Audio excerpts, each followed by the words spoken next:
حضرت امام باقر رحمۃ اللہ علیہ نے فرمایا، کوئی شخص گناہ سے اس وقت تک محفوظ نہیں رہ سکتا جب تک اپنی زبان پر قابو نہ رکھے۔ لوگ ڈھونڈتے رہ گئے کامیابی کو، مؤذن کہتا رہا، حی علی الفلاح۔ کمال کی بات ہے نا، اللہ ایک ہے مگر وہ ہر ایک کا ہے۔ رسول صلی اللہ علیہ وسلم نے ارشاد فرمایا، نماز میں لمبا قیام کرنا موت کی تکلیف کو ہٹا دیتا ہے۔ ابھی مشکلوں کو دیکھ کر لگے گا کہ دعا نہ جانے کہاں اٹک گئی ہے، دعا پوری نہیں ہو رہی۔ یعقوب کی دعا بھی سالوں بعد پوری ہوئی تھی، مگر ضرور ہوئی تھی۔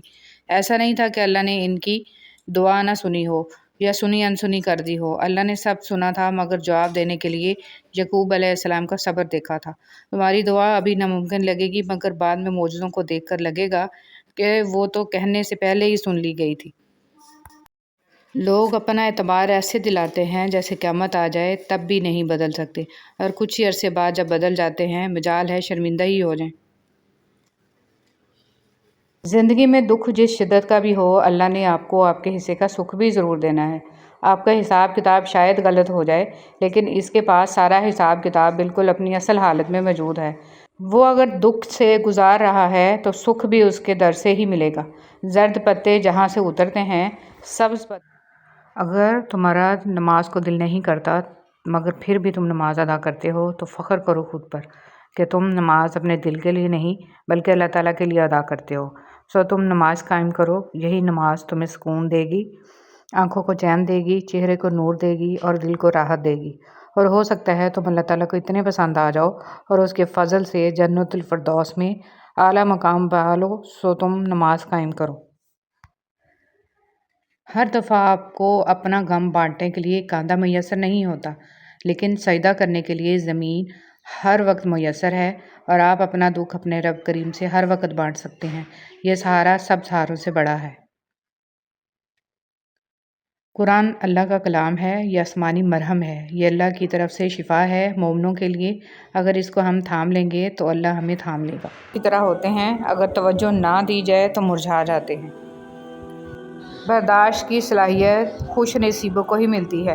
اخلاق کا حسن جس انسان میں آ جائے وہ خالق اور مخلوق دونوں کا محبوب بن جاتا ہے۔ رسول صلی اللہ علیہ وسلم نے ارشاد فرمایا، جب عورت 5 نمازیں پڑھا کرے اور شرمگاہ کی حفاظت کرے، اپنے خاوند کی اطاعت کرے، جنت کے دروازوں میں سے جس میں سے چاہے داخل ہو جائے۔ زندگی بھی کیا عجیب چیز ہے، ایک دن مرنے کے لیے پوری زندگی جینا پڑتی ہے۔ ایسا دروازہ بنے جس سے خیر داخل ہو، اگر ایسا نہیں کر سکتے تو وہ کھڑکی بنے جس سے روشنی گزرے، اگر ایسا بھی نہیں کر سکتے تو ایسی دیوار بنے جو تھکے ہوئوں کو سہارا دے، کیونکہ اللہ کی مخلوق سے محبت ہی اللہ سے محبت ہے۔ برائے مہربانی آج کل کی محبت نہ سمجھ بیٹھیے گا۔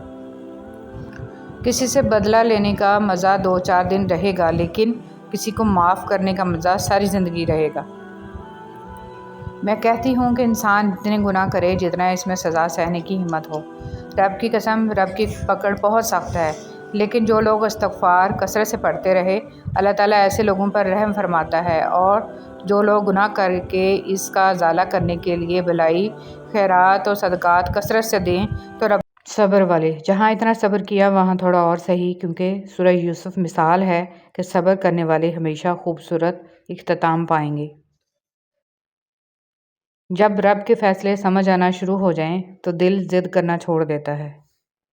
صبر۔ جب زمین تمہیں تنگ لگے تو آسمان کی جانب دیکھنا، نم آنکھوں سے مسکرانا اور کہنا، اچھا تو ایسے راضی، میں بھی ایسے راضی۔ شکر۔ اللہ کا شکر ادا کیا کرو۔ قرآن پاک بھی الحمدللہ سے شروع ہوتا ہے۔ اگر اللہ پر یقین ہو تو مشکلیں اپنے ساتھ حل لے کر آتی ہیں۔ کن فیکون۔ اللہ کی رضا کے سامنے دنیا کی نہیں چلتی، جب وہ کہے گا ہو جا، بے شک سب ہو جائے گا۔ معاملات اللہ کے سپرد کرنا ہی بہتر ہوتا ہے، کیونکہ ہم خود بھی اپنے ساتھ اتنے مخلص نہیں ہوتے جتنا اللہ ہمارے ساتھ مخلص ہوتا ہے۔ بات صرف احساس کی ہے، کسی کو 2 پل میں ہو جاتا ہے اور کسی کو صدیوں بعد بھی نہیں ہوتا۔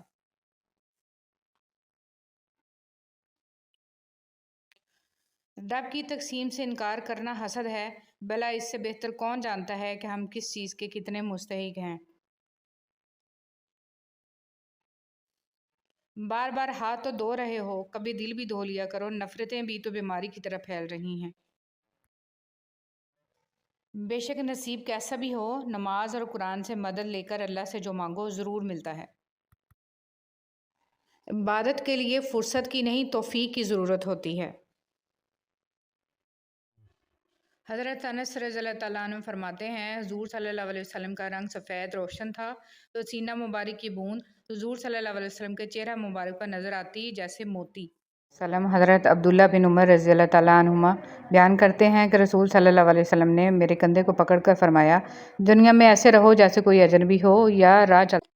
صبر میں شکوہ نہیں ہوتا، صرف خاموشی ہوتی ہے، اور اس خاموشی کا شور صرف اللہ ہی سنتا ہے۔ صبر کیجئے اور رب پر چھوڑ دیجئے، آپ کا رب جانتا ہے منافقوں سے نبٹنا۔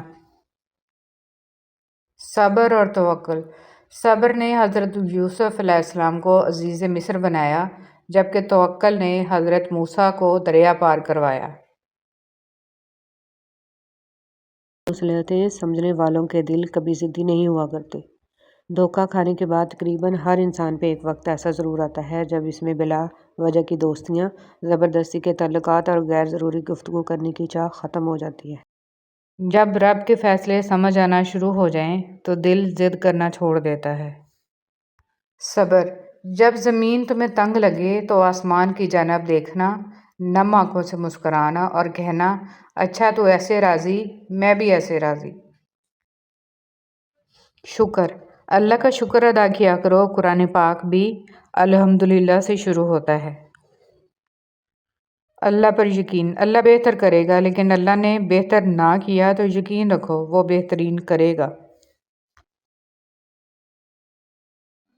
بے شک لہجے سخت ہیں، زندگی تنگ ہے، تہمتوں کا انبار ہے، زندگی دشوار ہے، لیکن آپ نے صبر کرنا ہے، کیونکہ میرا اللہ عز و جل صبر کرنے والوں اور جہالت کو گفتگو میں بے احتیاطی رشتوں کو کچل دیتی ہے۔ آپ کے الفاظ ہی آپ کا عکس ہوتے ہیں اور بعد میں وضاحتیں دینے سے کچھ بھی حاصل نہیں ہوتا۔